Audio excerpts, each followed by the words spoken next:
Israel dan Hamas mencapai kata persetujuan untuk genjatan senjata selepas 11 hari mereka berperang dari satu wilayah ke satu wilayah yang lain. Keputusan itu diambil selepas 11 hari mereka bertarung hinggakan rakyat-rakyat ataupun saudara Islam kita di Gaza tidak dapat menyambut Aidilfitri. Keputusan itu juga diambil selepas persetujuan ini yang diambil oleh pemimpin-pemimpin Islam dari negara-negara lain memberikan satu solusi yang terbaik buat ketika ini, iaitu genjatan senjata. Alhamdulillah, rakyat kita, rakyat Islam di Gaza dapat meraihkan Aidilfitri. Alhamdulillah, sudah ada takbir tahmid malam tadi di bumi Gaza. Namun, apakah sebenarnya genjatan senjata ini penyudah penghabisan ataupun konflik ini akan berterusan, dan ini menandakan ketakutan Israel sebenarnya? Jawapan kepada konflik Israel-Palestin ini selepas ini bersama dua tetamu saya. Bismillahirrahmanirrahim. Assalamualaikum warahmatullahi wabarakatuh. Salam sejahtera saya ucapkan kepada semua pelayar Sinar Harian, Sinar Live yang menonton kami ketika ini. Jujur saya katakan, sebenarnya saya menggigil untuk membawakan isu ini, isu sejagat, isu rakyat Islam di bumi Gaza, isu saudara kita di Palestin. Tetapi kita walaupun di Malaysia ada yang boleh kita lakukan. Dan saya perkenalkan kepada anda dua tetamu saya. Saya perkenalkan dahulu di studio yang merupakan Presiden dan juga Naib Chancellor Universiti Selangor, iaitu Profesor Datuk Dr. Rizwan Osman. Assalamualaikum, Prof. Waalaikumsalam warahmatullahi wabarakatuh. Terima kasih kerana sudi bersama dengan Sinar Live hari ini. Walaupun sudah ada genjatan senjata semalam, tetapi isu ini tidak ada kesudahan. Kita akan bincangkan selepas ini. Baik, di talian sekarang ini, influencer, motivator, Caprice. Assalamualaikum, Caprice. Salam, Sinar. Thank you for having me.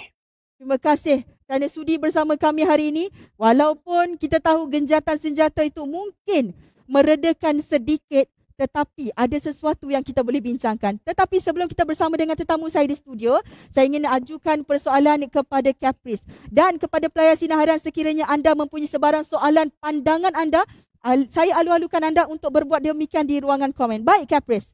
Kita mulakan dengan Caprice. Sebenarnya saya agak geram sebenarnya melihat live malam tadi itu. Saya juga antara jutaan yang menonton, dan saya juga antara yang geram dengan dua wanita influencer daripada Israel. Sedikit, Caprice. Kita tahu bagaimana Caprice malam tadi sudah dinyatakan bagaimana mulanya, gerak mulanya Caprice. Tetapi untuk pelayar Sinar Harian yang baru bersama kami, bagaimana gerak mula Caprice untuk bersama live dengan dua influencer dari Israel? Silakan. Sure. So I think the second day of Raya, Caprice dengan Mirfly buat satu lagu tajuk dia Koyak. Yeah. And then kita hanya buat lagu tu for fun sebab kita memang dalam keadaan marah apa yang kita lihat kat what was happening in Israel and Palestine. Yeah. So we made a song. Caprice write dekat TikTok. Tiba-tiba lagu tu went viral sampai 2 juta views. The next day kita launch lagu tu on YouTube and it went viral everywhere. And dalam time kita tengah buat lagu tu, kita memang marah. I was angry. Mirfly was angry. We're all angry. Tengah marah. And then tiba-tiba that night, Caprice terjaga pukul 2 pagi and I was shaking because I had a dream. In my dream, Caprice boleh nampak Masjid Al-Aqsa. The skies was blue. Birds was flying. Orang tengah jalan macam turis. Semua tengah happy. And Caprice tengah minum coffee dekat satu cafe dengan satu couple Israeli. And we're just talking, smiling, talking. So I terjaga and I was shaking. And I was like, Ya Allah, what was that? Yeah. I was so angry before I slept. Kenapa tiba-tiba mimpi Caprice adalah benda yang tenang? So Caprice tak boleh duduk diam. Caprice pergi masuk TikTok. Caprice cari Israeli punya influencer yang viral kat TikTok tu. Yang pakai suit askar semua tu. Then Caprice jumpa dia dekat Instagram. Caprice DM dia. And Caprice tanya dia, boleh tak kita sembang jap. Masuk live. Tak sampai 15 minit, dia reply. Boleh. Just like that. And then kita set a date and then we went live. Baik, Caprice. Kita melihat Caprice sangat lantang di media sosial. Caprice bukan sahaja berjaya membuatkan Israel koyak dengan lagu koyak itu, malah satu dunia sudah mengenali Caprice, saya kira. Bagaimana langkah seterusnya Caprice? Adakah ini baru permulaan, baru 2 orang daripada Israel untuk kita kata brainwash kan, tetapi dalam bentuk fakta, sampai mereka pun marah dengan Caprice malam kan. Asyik-asyik dia kata memek muka Caprice itu memang diorang memang sakit hati. Apa selepas ini Caprice, kalau boleh dikongsikan? Okay, hold on. There's this book that I read for business. It's called the Sun Tzu. You guys know this book, Art of War? Sun Tzu, Art of War. This is a book about cara orang perang in business atau betul-betul perang. And then apa yang Caprice lihat for the past 50 years. I come from a diplomatic family. Ayah Caprice kerja bawah Usman Putra dulu, Kedutaan Malaysia, and I grew up in Jordan, Algeria, Venezuela, and I love the UN. I love sejarah. Tapi apa yang Caprice lihat after 30 years of the Israeli and Palestinian conflict, benda ni macam tak selesai. Every year is the same story. Every year is the same story. As we speak now, the news are coming in. Walaupun diorang declare 12 jam ceasefire, selepas solat Jumaat, diorang serang Al-Aqsa. Sekarang, as we speak. Tadi Caprice, ada orang tarik masuk live tadi. It's crazy, tapi diorang serang balik. So, cara Caprice adalah apa cara lain yang kita boleh buat yang orang tak pernah fikir untuk buat. So I thought about the whole idea of a Trojan horse. If anyone know the Trojan horse concept, di mana we put a dummy inside of Israel or wherever siapa-siapa yang kita perang, and then kita sebarkan virus tu dalam orang punya tempat. And that is the concept of what I'm trying to do. Caprice nak try masuk dalam otak influencer Israeli. Sebab diorang influencer, diorang ada satu influencer ada 600,000 followers. The other actress ada 80,000 followers. So I wanted to find a way, how can I show this face to Israel? And how can I talk to Israel? And that was the idea. And I believe benda tu tak ada siapa pernah nak buat. Tapi sebab, once again, I'm a student of history. There's a famous general, I forgot his name. Ni masa perang dekat Vietnam dengan, as well as the British occupation of Malaya. Tapi there was a general that said, if you can win the heart and minds of the people, you don't have to fire a single bullet. That's how you can win a war, winning the hearts and mind of the people. So tu adalah strategi Caprice. Caprice nak try masuk dalam minda orang Israel ini. Baik, kita lihat itu langkah daripada Caprice menggunakan platform media sosial. Ada tak rasa gentar dengan apa yang akan dilakukan ini, memandangkan kita tahu kalaulah kita tersilap sedikit, kita mungkin media sosial kita, Facebook ke IG ke dan apa, pastinya satu di blog. Tetapi Caprice terlalu lantang berbicara sehingga kan kalau kita lihat semalam ada yang marah juga, pengikut-pengikut dua wanita tersebut marah. Ada tak rasa ketakutan ataupun Caprice rasakan Caprice akan all out selepas ini? I've always been all out. That's one thing about me. Caprice tak pernah takut, tak pernah goyang dengan siapa-siapa. Caprice hanya goyang dengan mak saja. That's the only person on this planet that can make me goyang. That's my ibu. So I've never goyang. And kalau kita buat sesuatu demi ummah, insya-Allah apa-apa kita buat, kita akan selamat. Baik. Sedikit kata-kata akhir daripada Caprice. Terima kasih Caprice bersama kami. Kata-kata akhir sendiri melihatkan perubahan apa yang kita lakukan sebagai rakyat Malaysia ni, mungkin usaha kecil di media sosial, tetapi Caprice berjaya memberikan sesuatu kepada rakyat Malaysia, juga membuka mata dunia terhadap pendirian kita.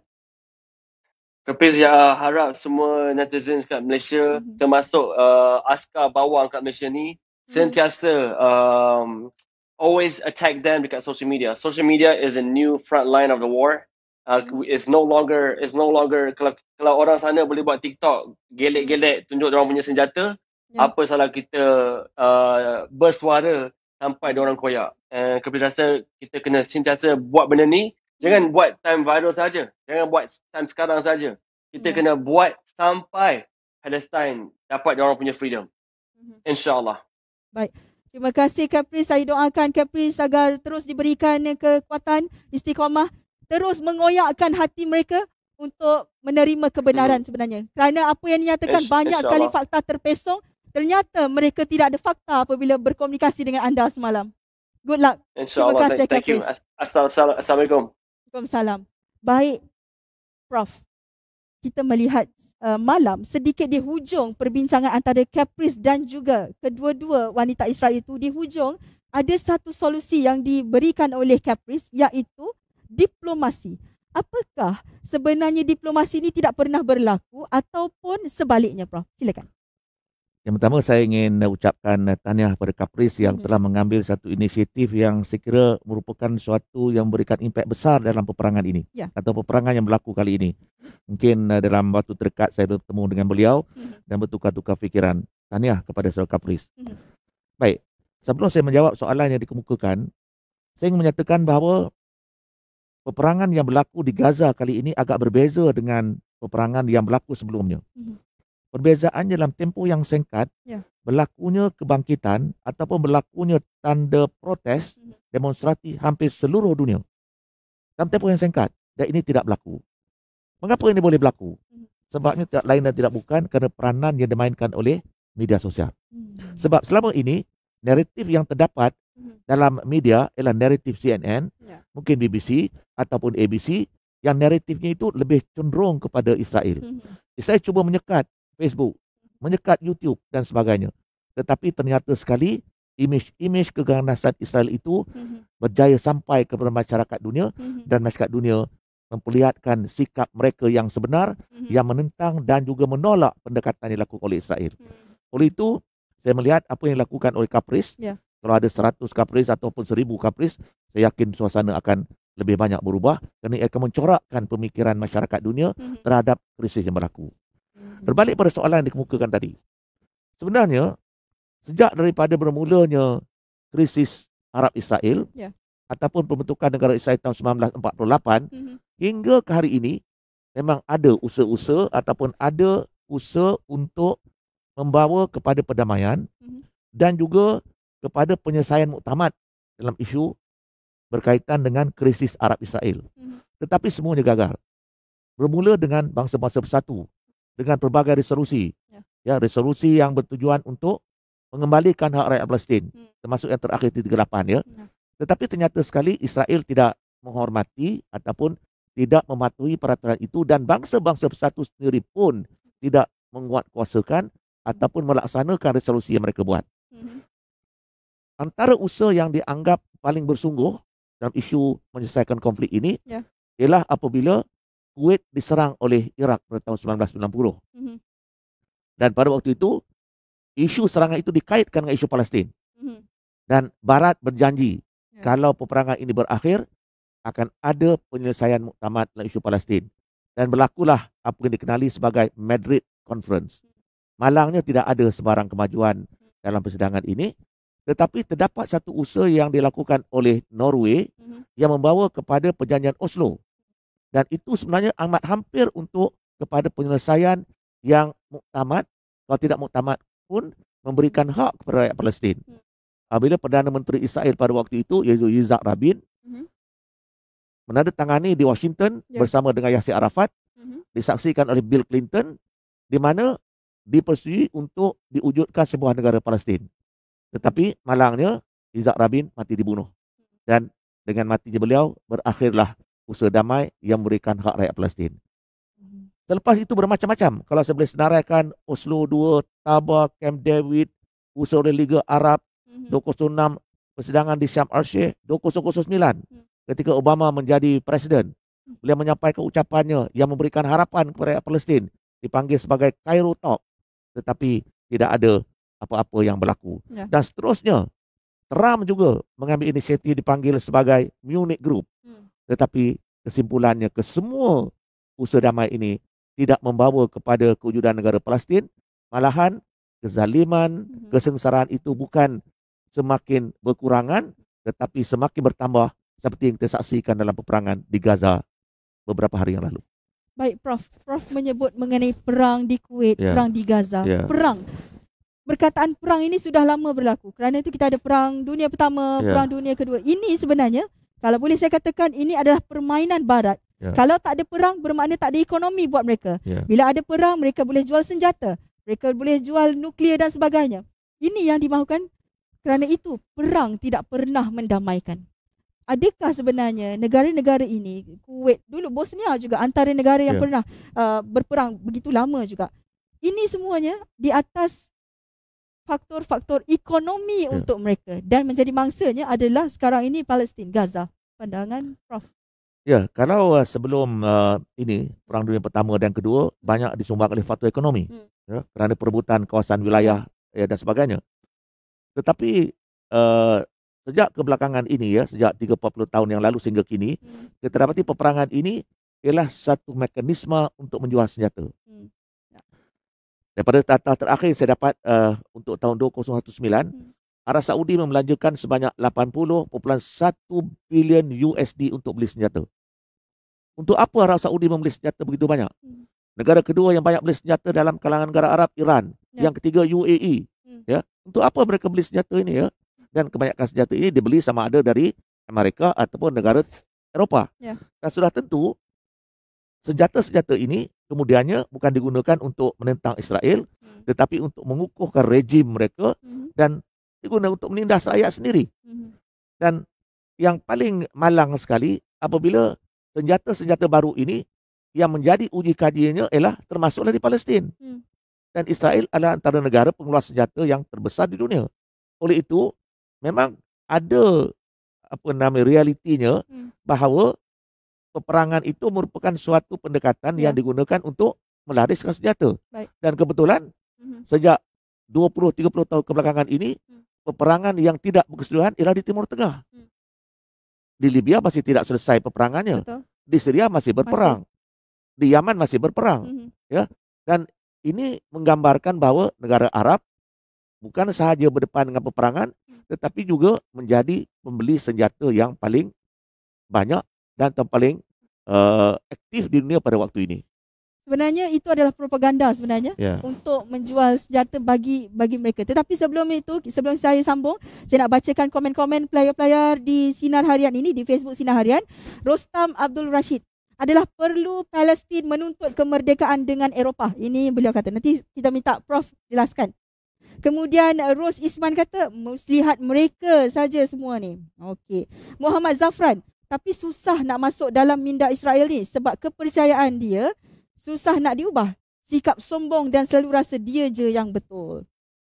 Kemudian, tiada guna PBB ni sebab berpihak juga dengan puak Zionis wayang semata-mata. Ini daripada Miss Famis. Banyak sebenarnya. Banyak info-info daripada rakan-rakan kita di media sosial juga. Ada juga yang tadi, kalau kita lihat pagi tadi pun ada berlaku serangan. Malam tadi ke? Ada juga. Walaupun sudah ada genjatan senjata, tetapi bumi Aqsa tetap diceroboh lagi. Apakah genjatan senjata itu wayang di atas kertas saja, Prof? Baik, siapa yang mahukan genjatan senjata? Israel yang diktit yang menentukan Kerana apabila mereka mengatakan bahawa kami ingin memberhentikan serangan dan genjatan senjata dan Hamas pun bersetuju Sebab peperangan inilah peperangan yang tidak seimbang. Israel antara tentera yang terkuat di dunia. Sedangkan Palestin dengan senjata yang cukup minimum. Tadi ditanya oleh salah seorang daripada mereka yang mengikuti program saya, dari mana Palestin mendapat senjata dan apakah bahan yang mereka gunakan untuk membuat roket? Bahan yang digunakan daripada gula.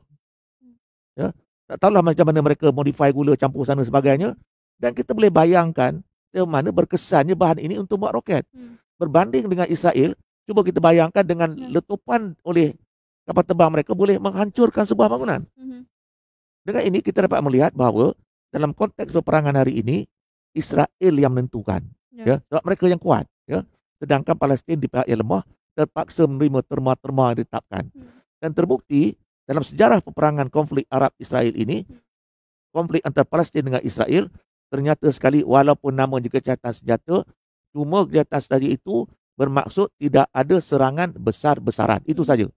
Tetapi peperangan secara kecil-kecilan, peperangan yang berupa pembunuhan kepada pemimpin Hamas, itu masih berterusan dan tidak ada berkurangannya. Baik, kita berbalik kepada pemimpin-pemimpin Arab dan juga Turki lah kalau kita boleh.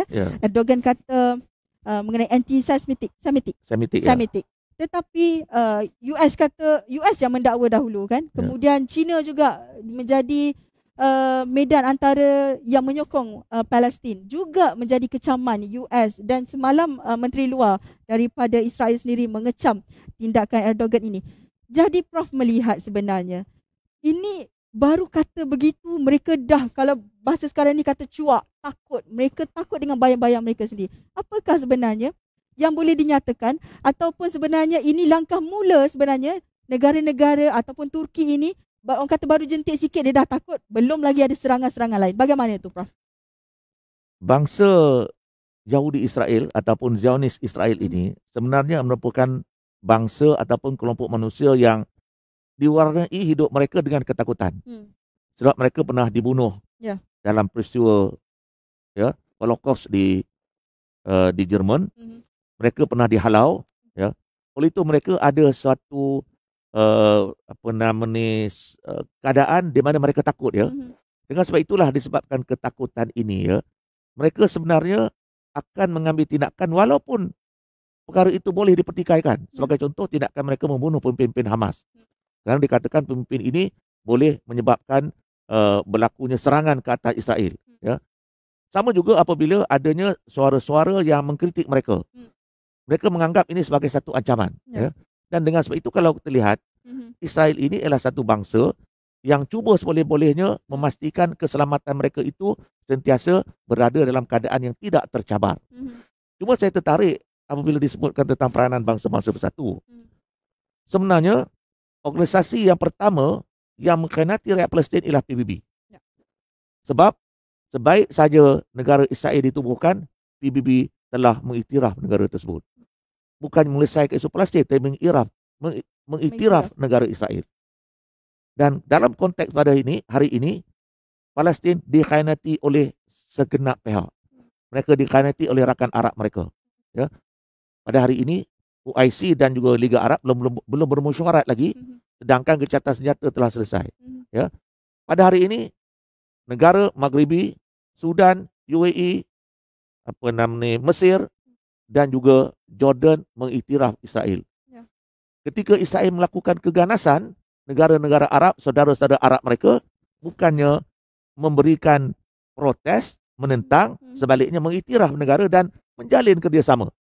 Oleh itu, dalam konteks yang ada pada hari ini, kita boleh nyatakan bahawa untuk Palestin, untuk masyarakat di Palestin, iaitu di tebing barat dan juga di Gaza, kalau mereka ingin nasib mereka dibela pada masa akan datang, mereka sendiri yang harus menentukannya.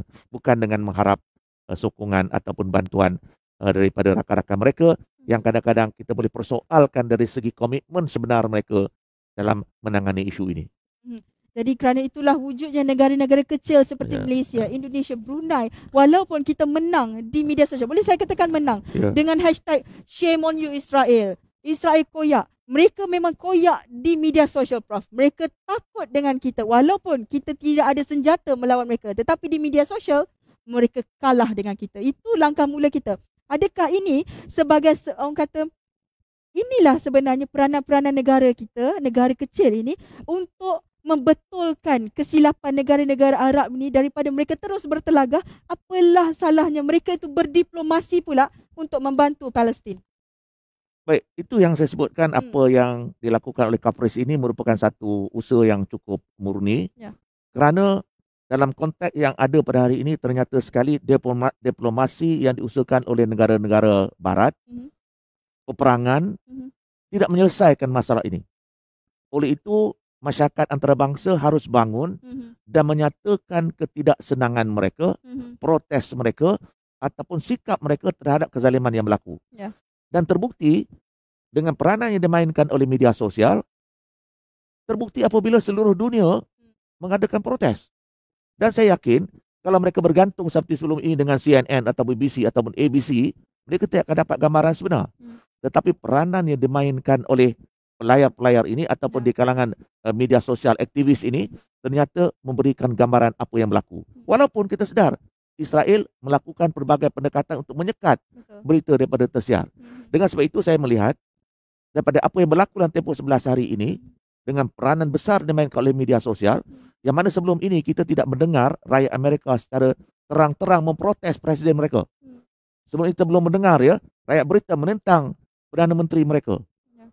Bagaimana mereka mendapat inspirasi semangat daripada dalam penentangan ini. Ini sebenarnya apabila mereka didedahkan dengan berita sebenar. Cuma bagi saya agak malang. Dan bagi saya mengecewakan.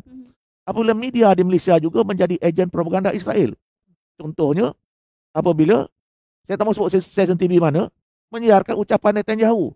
Mengatakan kami bertindak kerana mempertahankan diri. Apa perlunya TV Malaysia menyiarkan ucapan Netanyahu yang bersifat propaganda? Kami ini diserang dan kami mempertahankan diri. Media sosial kita bermati-matian untuk memberikan gambaran sebenar, tetapi TV Arus Pertana kita menyiarkan propaganda yang tak sepatutnya disiarkan. Dan ini satu perkara yang saya kira kita kena sedar. Sebab selama ini Israel sebenarnya menggunakan propaganda ini untuk mengabui mata dunia. Tetapi alhamdulillah dengan ada media sosial, masyarakat dapat maklumat daripada sumber-sumber yang lain. Yang mana sebelum ini mereka tak tahu, dan inilah merupakan kesedaran baru.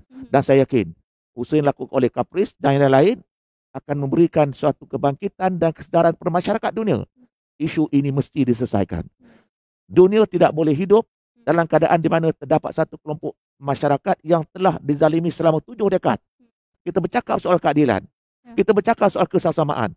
Tetapi wujudnya rejim apartheid di Gaza yang merupakan dianggap sebagai penjara terbuka terbesar dalam dunia yang telah berada di situ bertahun-tahun dan dilupakan. Israel boleh bunuh siapa yang mereka hendak. Bunuh kanak-kanak. Satu-satunya bangsa dalam dunia, negara dalam dunia yang membunuh kanak-kanak adalah Israel. Secara terang-terangan. Oleh itu, bolehkah masyarakat dunia membiarkan perkara ini kalau mereka bercakap soal keadilan? Dan saya yakin dengan peranan media sosial yang memberikan gambaran sebenar ini akan menyedarkan masyarakat dunia bahawa semuanya harus berganding bahu bagi memastikan keadilan sebenar tercapai di rantau belah sana, iaitu di Palestin dan juga di Gaza. Baik, soalan seterusnya. Dia ada juga kait sama sebenarnya soalan saya dengan produser. Kita tahu Prof ada sebut mengenai propaganda Israel dan sebagainya. Tetapi apa di atas pengetahuan saya dan ramai juga, rakyat-rakyat di Israel ini telah dipasakkan mereka tu sedari kecil lagi. Mereka telah diberikan satu sejarah yang salah. Sejarah yang tidak benar. Tanah itu, tanah Palestin itu tanah mereka dan sebagainya. Bagaimana Prof melihat perkembangan itu daripada mereka tu lahir agaknya daripada, kalau kita di Malaysia ni tadika, mereka dah dipasakkan dengan perkara yang salah. Kerana itu rakyat Israel yang tidak bersalah. Kerana ada juga orang Islam di sana kan. Mereka mengalami perkara itu dan itu dibawa ke mana sahaja, Prof? Baik. Dalam konteks ini saya selalu menegaskan dalam ucapan-ucapan saya, kita kena bezakan antara orang Yahudi dengan Zionis Israel. Kita sebagai orang Islam tidak dibenarkan menghina ataupun menjatuhkan ataupun merendah-rendahkan mana-mana bangsa. Sebab yang menentukan hubungan kita ialah sejauh mana kita bertakwa kepada Allah Subhanahu Wa Taala. Oleh itu, yang menjadi isu di sini adalah Zionis Israel. Sebab dalam kalangan orang Yahudi, terdapat mereka yang anti-Zionis. Kalau kita lihat komposisi penduduk Israel ini, dia ada 2 komponen. Satu dipanggil sebagai Continental Jew. Orang Yahudi daripada Rusia, daripada Amerika, itu ialah Continental Jew. Itu cukup kuat pro-Zionisnya. Tetapi ada satu lagi kelompok dipanggil Oriental Jews yang datang dari negara-negara Arab yang sudah ada interaksi dengan orang Arab. Dan kebanyakan mereka ini mengikuti parti buruh. Dan mereka inilah yang antara kelompok yang juga menyeru pendamaian. Dalam konteks Israel terdapat satu kelompok yang dikenal sebagai Mother Against the War. Mana ibu-ibu yang menentang perang. Mereka tak benarkan anak mereka pergi ke medan perang. Sebab bagi mereka itu kezaliman. Tetapi yang isunya pada hari ini ialah kelompok Zionis Israel. Yang cukup ekstrimnya ialah orang Yahudi yang datang daripada Rusia. Mereka susah di Rusia, datang ke Israel, disediakan dengan kemudahan dan sebagainya. Dan mereka inilah yang menjadi yang mendoktrin masyarakat Yahudi atau masyarakat Israel pada waktu ini, dan seperti disebutkan tadi, ditanamkan dengan pemikiran chauvinis, rasis, dan juga tebal dengan sifat kezaliman mereka. Oleh itu, dalam konteks pada hari ini, kita perlu memainkan peranan memperkasakan kelompok-kelompok yang bersedia untuk mengadakan perdamaian. Dengan sebab itu saya sering menegaskan adalah satu perkara yang tidak tepat untuk mengkategorikan secara pukul rata bahawa kesemuanya itu adalah Yahudi yang menentang. Kerana ada dalam kalangan mereka yang mahukan perdamaian. Walaupun kelompok mereka masih minoriti, tetapi tanggungjawab masyarakat dunia untuk memperkasakan kumpulan ini, dan kumpulan ini boleh memainkan peranan dari segi memastikan bahawa pendekatan-pendekatan ekstrim ini dapat dikurangkan dan keadaan keamanan yang sejati boleh diwujudkan di Palestin. Baik. Berbalik kepada tajuk kita, krisis Palestin-Israel, konflik yang tak sudah. Kita tahu genjatan senjata ni hanya mainan wayang mereka dan mereka menyerang kembali Aqsa. Jadi, bila kita kata yang tak sudah, jadi bila yang nak sudahnya, Prof? Konflik telah berlanjutan selama 73 tahun. Dan saya yakin tidak akan ada kesudahannya kecuali masyarakat dunia menunjukkan satu suasana, satu keadaan, satu sikap yang serius dalam menyelesaikan masalah ini. Kalau masyarakat dunia, PBB dengan seperti saya katakan tadi, dengan sikap double standardnya, pada waktu ini lebih 50 resolusi PBB berkaitan dengan Israel tidak dipatuhi, Liga Arab yang tidak bertindak, OIC juga sikapnya sedemikian, bermakna keadaan ini akan berterusan. Dengan sebab itulah, dalam konteks yang berlaku pada hari ini, terdapat satu perbezaan yang cukup ketara.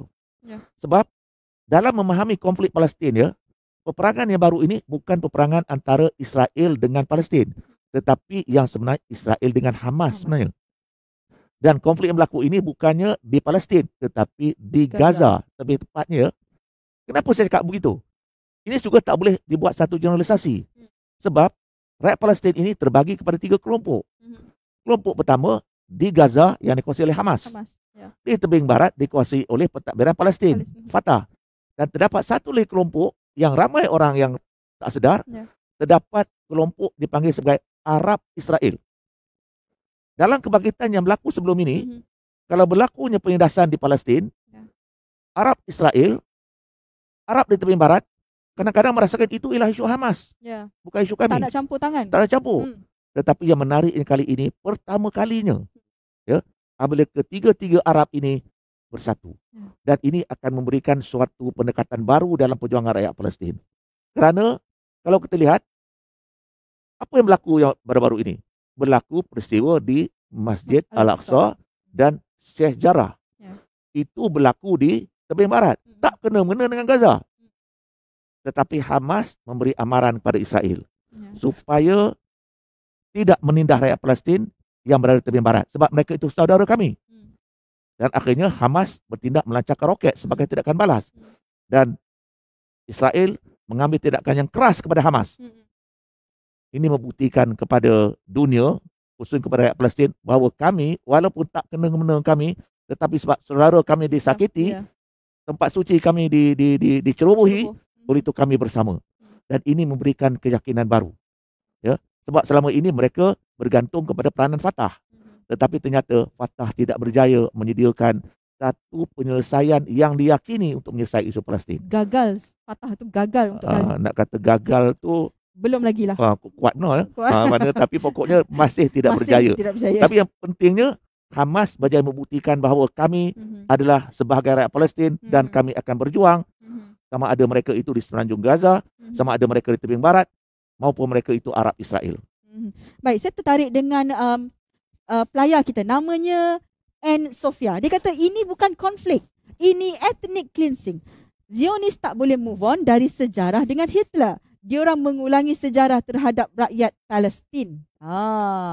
Baik, Prof. Sebenarnya ethnic cleansing dah berlaku sejak tahun 1948. Sebab apabila terbentuk negara Israel, rakyat Palestin itu dihalau keluar daripada bumi mereka, daripada tanah kediaman mereka, dan mereka tinggal di kem-kem pelarian. Sebenarnya Gaza itu asalnya ialah kemah pelarian. Tetapi setelah sebulan, 2 bulan, setahun, 2 tahun, 10 tahun, 30 tahun, kemah pelarian akan menjadi bandar. Kem Jabalia itu ialah kemah pelarian. Kem Tel Al-Zatar itu ialah kemah pelarian. tetapi kemudiannya menjadi penempatan. Kenapa jadi begitu? Apabila terbentuknya negara Israel, mereka ini dihalau keluar.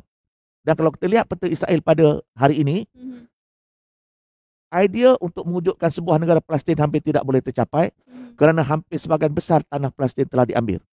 Cuma ethnic cleansing tidaklah berlaku seperti Srebrenica, tetapi berlaku.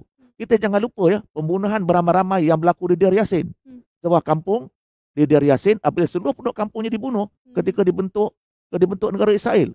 Cuma apa yang berlaku, pembunuhan-pembunuhan ini tidak dikenakan tindakan. Sebab mereka yang membunuh kemudian menjadi Perdana Menteri Israel. Mereka mengikuti Irgun. Ya. Dan seperti saya sebutkan tadi, bangsa-bangsa bersatu dia ada dua set undang-undang ya. Undang-undang kepada negara lain dan satu pada Israel.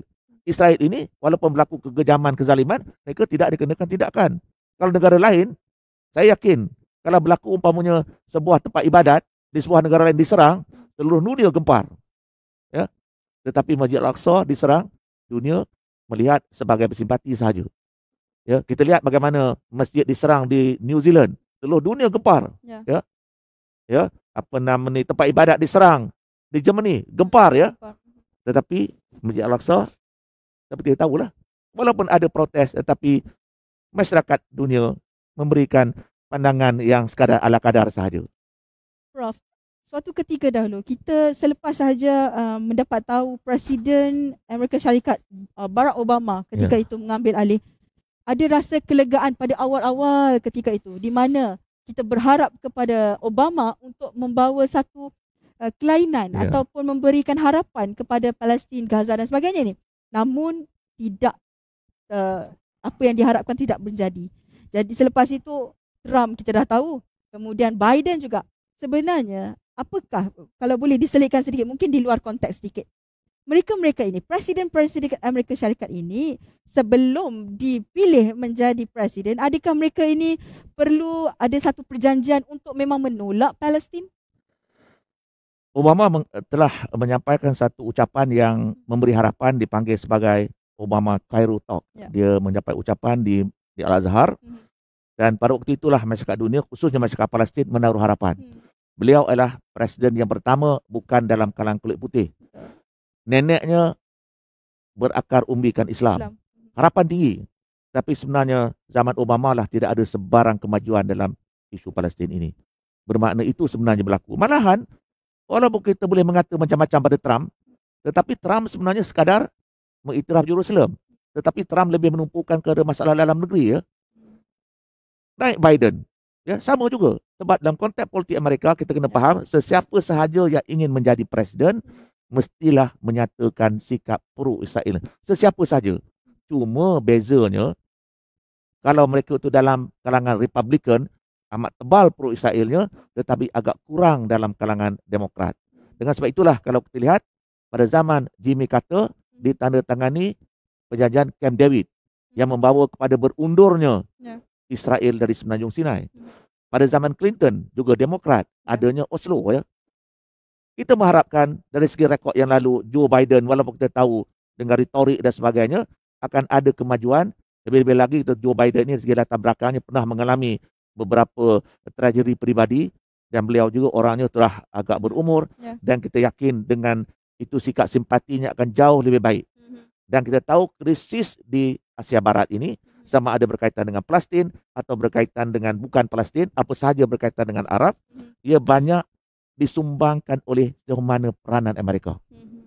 Oleh itu kalau Amerika memainkan peranannya, akan adalah satu bentuk perdamaian yang dapat diterima oleh semua pihak. Sebab saya nak tambah sikit je apa sebenarnya yang menjadi penghalang ya. Sebab apabila kita bercakap soal Palestin ya, ataupun soal perdamaian ya, ada isu-isu yang sebenarnya menjadi penghalang kepada perdamaian ya, yang sukar diterima. Ini menjadi batu penghalang yang sukar untuk mencari titik pertemuan antara dua pihak. Yang pertama ya, isu sempadan. Mana sempadannya? Ya. Saya setuju, Palestin tak setuju. Palestin setuju, saya tak setuju ya. Dan juga isu yang berkaitan dengan sekatan. Sebab Israel menyediakan checkpoint ya. Dan itu juga menjadi isu. Tetapi yang penting juga ialah berkaitan dengan sikap beban sejarah yang berlaku apabila mereka pernah membunuh antara satu sama lain dan menyebabkan wujudnya kumpulan ekstremis dalam kedua-dua pihak. Contohnya, apabila Yitzhak Rabin bersedia untuk berdamai dengan Palestin, dia mati dibunuh. Ya, ini sama juga pihak Palestin pun ada yang ekstremisnya begitu ya. Dan yang juga penting ialah bagaimana keputusan dengan penempatan haram ini. Adakah penempatan haram ini akan dihapuskan dan nak tempatkan mana mereka selepas itu? Israel tegas dengan beberapa pandangan nak mengekalkan penempatan haram ini ya. Kemudian yang juga menjadi halangan yang cukup besar, Palestin mahukan supaya resolusi PBB 242 itu dilaksanakan yang memberi hak kepada rakyat Palestin di Halau ini yang duduk di kemah perayaan kembali ke asal mereka. Kalau mereka kembali, bagaimana dengan negara Israel pada hari ini? Juga tak selesai. Dan yang akhir sekali, yang juga menjadi isu yang tak ada selesai dan kedua-duanya tak dapat terima, Israel mahukan Baitul Maqdis ataupun Jerusalem sebagai ibu kota. Palestin juga ingin menjadikan Jerusalem sebagai ibu kota. Oleh itu, isu-isu ini merupakan isu-isu yang tak selesai. Kecuali ada pihak yang bersedia untuk berkompromi. Siapa yang layak, Prof, untuk menjadi pihak ketiga ataupun orang tengah untuk menyelesaikan konflik itu? Saya sebutkan tadi, sejak tahun 1991, macam-macam pihak telah cuba. Pihak Barat pernah cuba, pihak Amerika pernah cuba, dalam kalangan Liga Arab juga pernah cuba, tetapi semuanya gagal kerana tidak ada satu kuasa yang boleh memaksa Israel untuk menerima terma-terma ini. Oleh itu, untuk perkara ini berjaya, mesti ada seorang ataupun kelompok yang mampu memaksa Israel terima terma ini, barulah boleh selesai. Sekarang ini Israel nampaknya mereka kuat, mereka tak mahu dan mereka berjaya menguasai Kongres dan selagi itu tidak akan ada perdamaian. Adakah bayangan-bayangan mungkin negara-negara yang Prof rasakan boleh untuk ke depan, tetapi belakang itu nanti akan ada negara-negara yang mengikut untuk perdamaian ini? Mungkin Turki ataupun negara-negara Arab, mungkin Mesir dan sebagainya? Dia perlu sebuah negara yang diterima oleh kedua belah pihak dan ada kuasa. Mungkin Malaysia boleh menjadi pendamai, tetapi Malaysia mungkin diterima oleh pihak Palestin. Israel tak terima. Ya. Kita ambil sebuah negara barat, katalah ambil Belgium. Mungkin Israel boleh terima, tetapi Palestin tak boleh terima. Tetapi kalau negara itu Amerika, yang sekarang ini membayari sebanyak 3 bilion USD setahun untuk negara Israel, mengenakan tekanan dan memastikan bahawa Israel patuh, itu boleh berlaku. Nak mengharapkan negara Arab bersidang pun boleh berdapat lagi, apatah lagi nak menyelesaikan isu Palestin. Oleh itu kalau negara Arab ni saya tak nampaklah ada potensi buat masa ini. Tak tahu masa akan datang akan lahir tokoh-tokoh hebat ya. Turki umpamanya. Walaupun Turki dengan pandangan dan juga dengan semangatnya, tetapi kita jangan lupa ya, Turki mempunyai hubungan sejarah yang panjang dengan Israel. Malahan antara rakan dagangan yang paling aktif ialah dengan Israel. Ya, kita letak retorik satu, realiti satu ya. So dalam keadaan sekarang ini tidak semudah itu ya. Dan kalau sebelum kenaikan Erdogan, antara aktiviti yang berlaku secara tahunan ialah kerjasama ketenteraan, latihan tentera Israel Turki. Itu diadakan tiap-tiap tahun. Cuma zaman Erdogan ini tidak berlaku lagi ya. Menunjukkan betapa eratnya hubungan antara kedua negara. Oleh itu dalam konteks yang berlaku pada hari ini, sukar untuk mencari satu kuasa yang dapat diterima oleh kedua pihak, kecuali dengan peranan Amerika yang terbukti boleh memaksa Israel menerima terma-terma atas dasar kemanusiaan yang saya sebutkan tadi. Siapa yang boleh paksa Amerika Syarikat ataupun berlembut hati yang boleh berdiskusi dengan Amerika Syarikat? Yang berlaku sekarang ini apabila rakyat Amerika segi bangkit, mempersoalkan kenapa beri 3 bilion kepada Israel. Dengan sebab itu saya sebutkan tadi peranan orang si kafir itu penting. Ialah untuk memberikan satu perspektif. Sebab selama ini rakyat Amerika, gambaran mereka, perspektif mereka, naratif mereka, CNN. Tetapi kini adanya media sosial dan apabila itu berlaku, kita tahu masyarakat Amerika adalah masyarakat yang terbuka. Dan mereka ni realistik, berpijak pada bumi nyata. Kalau mereka lihat ini sebagai suatu kezaliman dan mereka bangkit, saya yakin dia akan berikan satu impak yang berlainan daripada perkara yang pernah berlaku sebelum ini. Baik, kita di ujung-ujung ni, tetapi saya nak bacakan juga daripada Rostam Abdul Rashid. Kita tak kata PM US tu pro-Islam, namun US bebas dari pengaruh Trump dan tidak campur tangan pun dah cukup, alhamdulillah, kata dia. Kemudian Yusnizam, Israel dah serang balik Masjid Al-Aqsa, katanya. 12 jam selepas Palestin bebas. Sempatlah bertakbir berhari raya, 12 jam kemudian diserang semula. Memang cakap tak serupa bikin. Saya memang marah juga. Terima kasih kepada player-player kita. Di hujung-hujung ini Prof, apa yang boleh dikatakan, kita dah nampak memang sukar untuk mendapat kata sepakat perdamaian di antara kedua-dua belah pihak ini. Tetapi apa harapan untuk rakyat-rakyat ataupun saudara Islam kita di sana? Satu perkara yang menarik dalam krisis yang berlaku ini, kalau sebelum ini krisis yang berlaku di Gaza, di Palestin, di Asia Barat, ialah isu dikaitkan dengan pertentangan, perbezaan berkaitan dengan agama. Dan ternyata pendekatan ini tidak akan dapat pergi jauh dan tidak dapat menyelesaikan isu ini secara muktamad ataupun secara adil. Menarik yang kali ini, apabila isu ini tidak dilihat sebagai isu agama semata-mata, tetapi mengatasinya iaitu isu berkaitan dengan kemanusiaan. Saya yakin dengan apa yang berlaku, peranan media sosial, peranan badan-badan burukan kerajaan yang mengangkat isu ini sebagai isu kemanusiaan, penyelesaiannya akan berbeza. Sebab selama ini ia dilihat sebagai konflik agama. Kawasan yang menjadi rebutan ialah kawasan yang ada kepentingan agama. Tetapi apabila isu kemanusiaan dijadikan sebagai sesuatu yang lebih penting, saya kira penyelesaiannya akan berbeza dan natijahnya juga akan berbeza. Dan ini sekira satu perkembangan yang cukup menarik dan cukup memberikan harapan pada masa akan datang. Baik, terima kasih saya ucapkan kepada Profesor Dato' Dr. Muhammad Rizwan Osman yang merupakan Presiden juga Naib Chancellor Universiti Selangor di atas penerangan tuntas mengenai konflik yang berlaku. Dan ini Said Mikail kata pandangan Prof terhadap dua state solution, di mana kita maklum akan DNA Israel ini sebagai perampas dan penjarah tanah Palestin. Aduh, nak jawab dah kesuntukan ni. Tetapi nanti insyaAllah kita akan buat lagi sesi ini. Terima kasih kepada pelayar-pelayar yang bersama-sama dengan saya. Tetapi sebelum itu, kepada pelayar-pelayar, kepada pemimpin-pemimpin utama Malaysia. Ini tugas kami. Ahli akademik sudah menyatakan suara. Sudah ada orang kata yang telah dilakukan. Analisa apa yang akan berlaku, apa yang telah berlaku, apa yang sedang berlaku di bumi Gaza. Wahai pemimpin Malaysia, ambillah ini sebagai langkah mula kita. Walaupun kita negara kecil, tetapi suara pemimpin Malaysia pastinya boleh dibawa luas sekali. Wahai pemimpin Malaysia, bukan sahaja ahli akademik, tetapi influencer di media sosial sudah memainkan peranan. Wahai pemimpin Malaysia, Israel sudah koyak di media sosial. Israel sudah koyak dengan apa yang telah dilakukan oleh rakyat Malaysia. Kecil peranan kami, tetapi besar maknanya. Pemimpin Malaysia boleh mengajak pemimpin-pemimpin negara lain untuk bersama-sama menentang kezaliman Zionis Israel ini. Apa yang boleh anda lakukan pemimpin? Buatlah yang terbaik. Ambillah apa hujah-hujah yang telah diberikan oleh ahli akademik ini untuk anda bawakan ke lebih lagi, luas lagi. Ini peranan kami, peranan ahli akademik, peranan influencer. Jadi tugas anda pemimpin Malaysia, mana perginya peri kemanusiaan. Inilah tugas anda, kami nanti-nantikan. Zionis Israel, anda koyak. Israel, anda kejam. Ini kata-kata kami rakyat Malaysia. Ya Allah, terimalah doa kami, angkatlah doa kami, bebaskan Palestin. Amin, amin ya Rabbal Alamin. Saya Haslinah Ayar Kamaluddin mengundurkan diri. #Shame on you Israel. #Israel koyak. Assalamualaikum.